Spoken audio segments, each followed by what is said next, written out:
Halo, ketemu lagi dengan saya Chris di Kitchen Channel.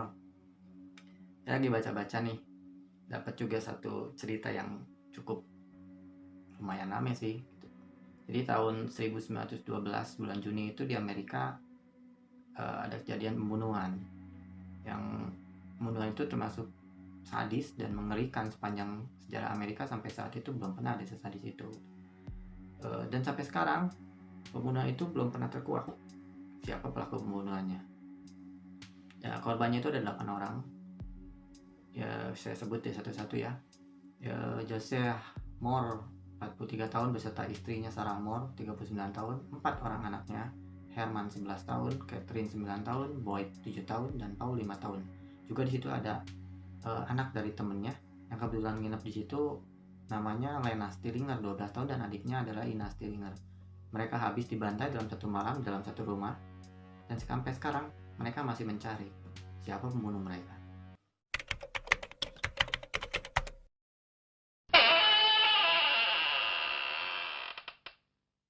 Jadi pada waktu bulan Juni, tepatnya tanggal 10 1912, pagi hari jam 7, Mary Peckham mencurigai rumah tetangganya, rumah keluarga Moore, yang keadaannya masih sepi-sepi aja. Karena biasanya jam segitu sudah rame. Di situ keluarga Moore kan anaknya banyak, pasti kan berisik gitu kan. Tapi ini kali ini kok sepi-sepi aja. Terus akhirnya Mary Peckham ini dia coba mendatangi rumah itu, dia coba ketuk rumahnya, tapi gak ada yang nyaut dan gak ada yang bukain pintu juga. Terus dia coba buka pintunya, rupanya masih terkunci dari dalam, dan jendelanya pun masih tertutup. Akhirnya dia coba menghubungi saudara laki-laki dari Josiah Moore, namanya Rose. Dia ceritain bahwa coba deh kamu lihat kenapa rumahnya saudara kamu ini kok sepi-sepi aja gitu. Akhirnya Rose datang ke rumah itu, dia coba ketuk, dia coba buka, nggak bisa. Tapi dia punya kunci duplikat, akhirnya dia buka tuh si pintu rumah si Josh ini. Terus pada waktu si pintu dibuka, dia udah mencium aroma yang nggak enak, aroma darah yang amis seperti itu. Terus dia masuk ke dalam. Nggak berapa lama akhirnya dia keluar, dan dia nyuruh Mary Peckham ini untuk lapor ke polisi. Kemudian nggak lama polisi datang, dan di situ ditemukan di lantai bawah di kamar itu ada mayat 4 orang. Itu rupanya mayat dari 4 anak dari keluarga Moore.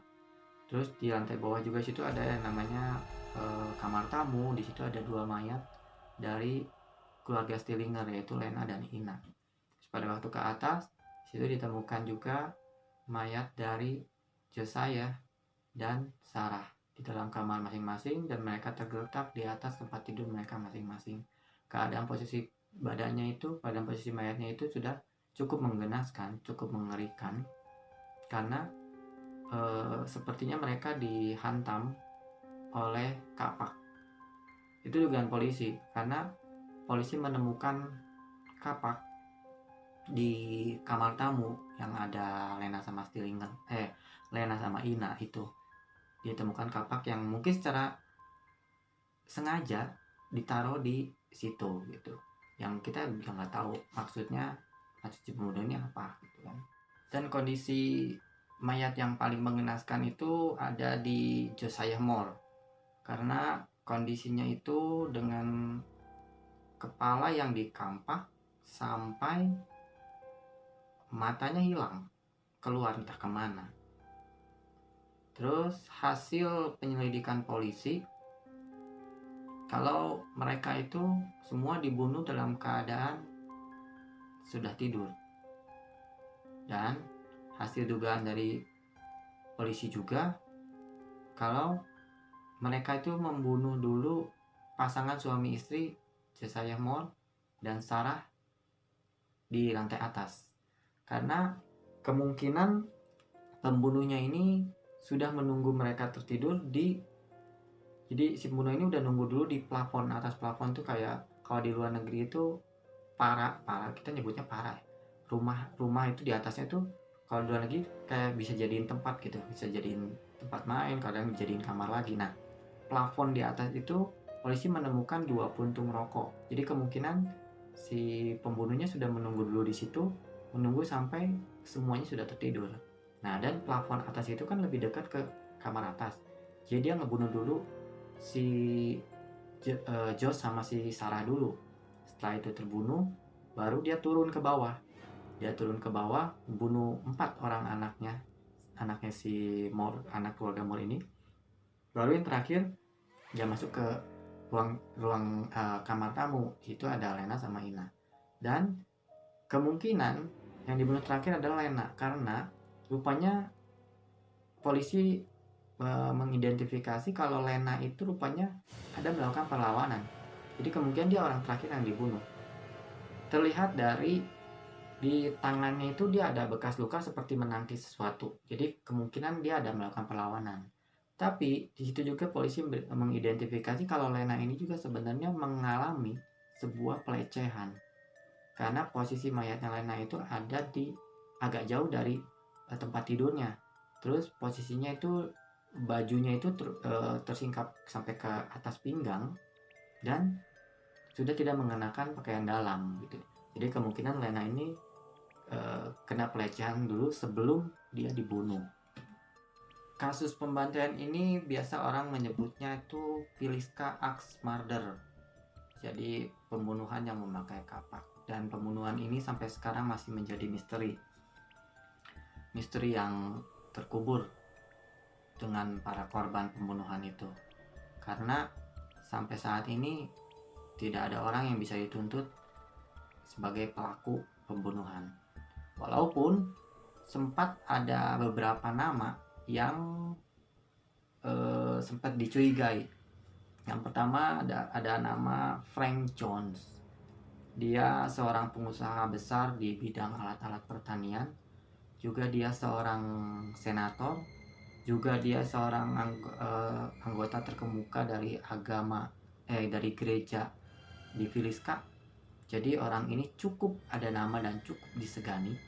Tapi polisi mencurigai karena ada 2 alasan kuat yang menjadikan alasan kalau dia akan membunuh si Josiah Moore. 2 alasan kuat itu adalah, pertama, rupanya Josh pernah kerja di perusahaannya si Frank ini selama 7 tahun dan dia menjadi maksudnya Josh ini menjadi orang yang hebat dalam penjualan perusahaannya si Frank ini. Tapi tahun 1907 si Josh ini mengundurkan diri dengan alasan peraturan jam kerja yang dibuat oleh Frank ini tidak masuk akal. Jadi harus bekerja dari jam 7 pagi sampai jam 11 malam. Dan itu Josh nggak mau gitu. Akhirnya Josh mengundurkan diri. Pada saat Josh mengundurkan diri, rupanya Josh membuat perusahaan juga. Dan perusahaan itu akhirnya menyaingi dari perusahaan yang dimiliki oleh si Frank ini.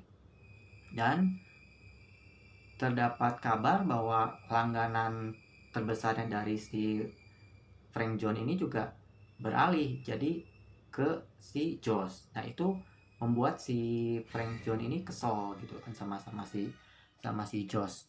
Terus alasan kedua, menantu wanitanya yang bernama Donna itu rupanya pernah selingkuh dengan Josh.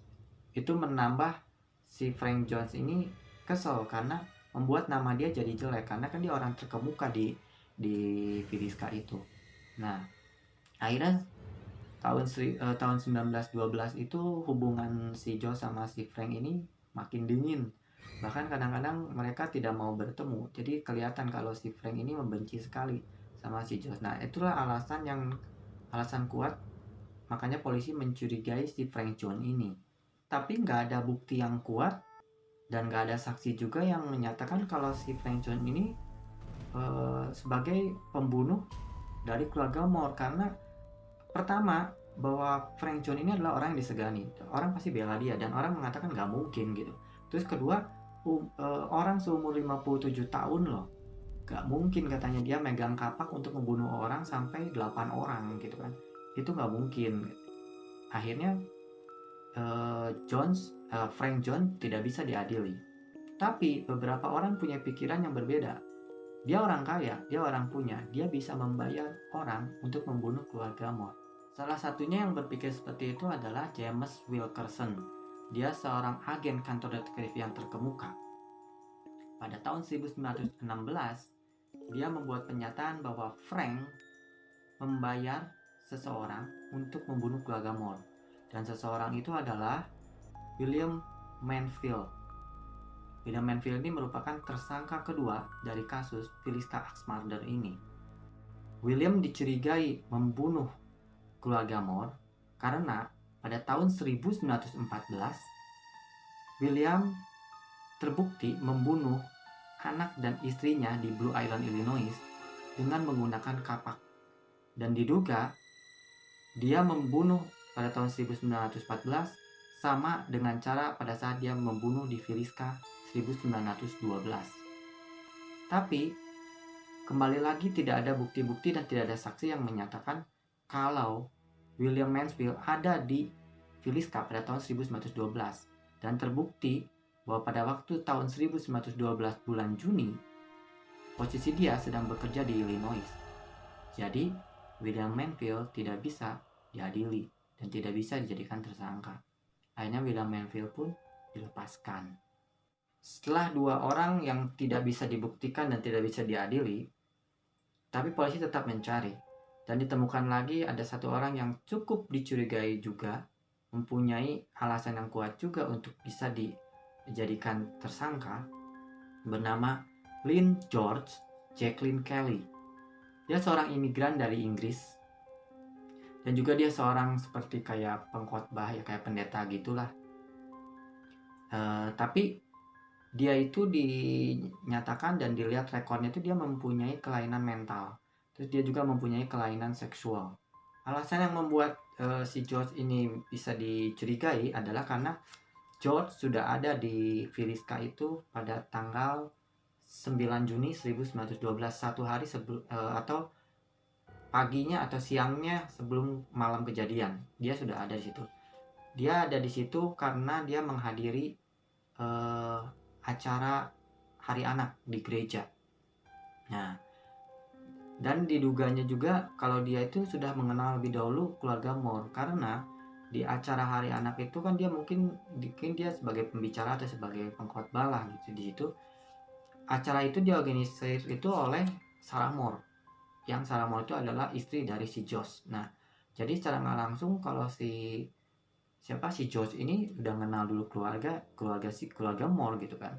Terus acara anak itu pun acaranya banyak maksudnya anaknya si Moore itu pun ngisi acara di situ, ditambah Lena Stillinger dan Ina Stillinger pun ngisi acara di situ. Alasan kedua juga yang dicurigai oleh polisi, pada 2 minggu setelah kejadian, dia kan sudah kejadian itu setelah acara Hari Anak itu kan besoknya dia pulang ke tempat ke Inggris gitu kan. Nah, terus 2 minggu setelah kejadian pembunuhan itu dia balik lagi ke Villisca dan dia mencoba mencari-cari tahu tentang pembunuhan di Villisca itu sampai dia menyamar menjadi seorang detektif Skotlandia supaya bisa masuk ke dalam rumah si Moore untuk mengidentifikasi gitu kan. Itu terbongkar gitu oleh polisi, jadi akhirnya polisi ini curiga gitu sama dia, kenapa ini. Akhirnya pada tahun 1917 akhirnya George ini ditangkap oleh polisi dan diinterogasi. Setelah diinterogasi, rupanya entah kenapa si George ini akhirnya mengakui kalau dia itu membunuh, dan dia ngomong bahwa ngebunuh ini karena adalah perintah atau suruhan dari Tuhan lah, segala macam seperti itu. Nah, tapi kemudian kata-katanya dia itu dibantah oleh pernyataan sepasang suami istri lansia. Jadi suami istri lansia ini mengatakan bahwa pada tanggal 9 Juni setelah setelah acara Hari Anak itu, dia melihat kalau si George ini pulang naik kereta, dan kereta itu dinaiki bareng sama si pasangan lansia ini. Dan pada waktu dicek, rupanya bener dia naik kereta itu setelah selesai acara Hari Anak itu. Jadi nggak mungkin dia ngebunuh. Dari situ akhirnya George pun dilepaskan juga. Masih belum puas dengan kegagalan penyelidikan yang dilakukan oleh polisi, akhirnya polisi tetap mencari dan dia menemukan lagi satu orang yang bisa dicurigai. Orang itu adalah Andrew Sawyer. Andrew Sawyer ini bukan orang Villisca, dia orang dari luar kota Villisca. Yang kebetulan dia datang ke Villisca untuk bekerja, dan dia bekerja itu pada waktu ada proyek pembuatan jalan. Nah, dan dia ngelamar ke perusahaan yang membuat jalan itu untuk menjadi pekerja pembuat jalan. Yang dicurigai oleh polisi adalah Andrew Sawyer ini menurut rekor tidak ada potensi dalam pekerjaan berat. Jadi kok aneh, kenapa dia melamar di Villisca sebagai pekerja berat. Terus satu hari pas dia akhirnya di lamaran itu dia diterima, dan satu hari setelah dia diterima, dia membeli koran, dan dia setiap hari membeli koran, dan koran yang dia lihat selalu tentang pembunuhan yang di Villisca itu. Dan dia selalu bertanya pada teman-teman kerjanya, kalau dia selalu nanya info kok pembunuh itu si pembunuhnya udah ditemuin atau belum gitu kan. Nah, terus dalam keadaan kayak gitu, lagi hangat-hangatnya kayak gitu kan, orang kalau ngomong gitu pasti orang curiga dong, ngapain nih orang yang nanya terus gitu setiap hari, terus dia tiap baca koran yang dia lihat, yang dia baca itu terus gitu kan ya agak aneh aja gitu kan. Terus temannya pun tahu, jadi dia kemana-mana juga selalu bawa kapak. Si Andrew Sawyer ini kalau kemana-mana bawa, bahkan tidur pun juga dia selalu sama kapaknya itu. Nah, akhirnya orang-orang sekitarnya itu ya teman-temannya dia itu kan, temannya si Andrew Sawyer ini kan juga merasa curiga gitu. Akhirnya dia coba laporin ini ke polisi gitu kan. Akhirnya polisi pun mencoba menginterogasi si Andrew Sawyer ini. Tapi lagi-lagi Andrew ini harus dilepasin, karena terbukti pada waktu malam kejadian pembunuhan itu, si Andrew ini rupanya gak ada di kota Villisca. Dia ada di Osceola. Dan di Osceola itu pun polisi Osceola ngomong kalau dia ditangkap karena dia tidur sembarangan di jalan. Jadi ya gak mungkin juga kan si Andrew ini ngebunuh di malam kejadian itu, orangnya ada di Osceola. Kejadian Villisca Axe Murder ini akhirnya mengalami kebuntuan, dan sampai sekarang tidak terkuak dan tidak terbongkar siapa yang menjadi pelaku dan dalang pembunuhannya. Akhirnya rumah Villisca Axe Murder ini berapa tahun berpindah-pindah tangan, disewa dan segala macam, dan gak ada yang kuat karena terjadi banyak sekali kejadian-kejadian horor, suara-suara anak-anak berlari, anak-anak ketawa-ketawa. Akhirnya ada yang kuat. Tapi tahun 1994 akhirnya rumah ini dibeli oleh orang yang bernama Darwin Lim. Dia seorang yang mempunyai museum lokal, dan dia beli si rumah itu, tapi bukan untuk jadikan tempat tinggal. Dia renov itu rumah, dan dia taruh barang-barang jadi mirip seperti kejadian aslinya. Akhirnya rumah itu dijadikan destinasi wisata, dan banyak orang-orang yang mau datang ke rumah Villisca Axe Murder itu jadi tempat wisata gitu kan. Nah, untuk masuk ke rumah itu orang udah kena sekitar harus bayar tiket itu $10. $10 itu berarti kalau sekarang April 2020 ini berarti sekitar 150.000-160.000-an. Itu udah cukup untuk melihat-lihat isi rumah si Villisca Axe Murder ini. Tapi kalau kalian atau yang punya nyali lebih besar, rumah itu pun boleh kita nginep di rumah itu dan kena biaya $400. Kalau sekarang di bulan April 2020 ini berarti kenanya sekitar 6 jutaan lah. 6 juta berapa gitu sekitarnya. Dan dengan bayar itu pasti kalian udah cukup puas dengan mendengar rintihan, tangisan, tawa dari anak-anak dan para korban yang dibantai itu. Ya, itulah dulu cerita dari Filiska Axmother ini. Bagi yang misalkan mau lebih tahu lebih lanjut, coba deh bisa cari, bisa lihat-lihat di website di Google dengan ketik Filiska Axmother, situ ada kok gitu kan. Cuman karena banyaknya orang-orang yang cerita itu yang bener yang mana, jadi simpang siurnya kita tidak tahu gitu, cerita yang benarnya seperti apa gitu. Tapi memang sampai sekarang kejadian itu memang belum terkuak. Oke, terima kasih. Bagi yang suka untuk cerita ini, konten ini, boleh deh subscribe, boleh like, boleh share ke teman-teman lain. Dan kalau misalkan ada yang mau dibahas dengan cerita ini juga boleh komen di bawah. Terus kalau ada cerita-cerita yang menarik yang mau saya bahas, yang kalian mau untuk saya bahas, boleh juga komen di bawah ya. Oke, terima kasih. Sampai ketemu lagi di Christian Channel ya.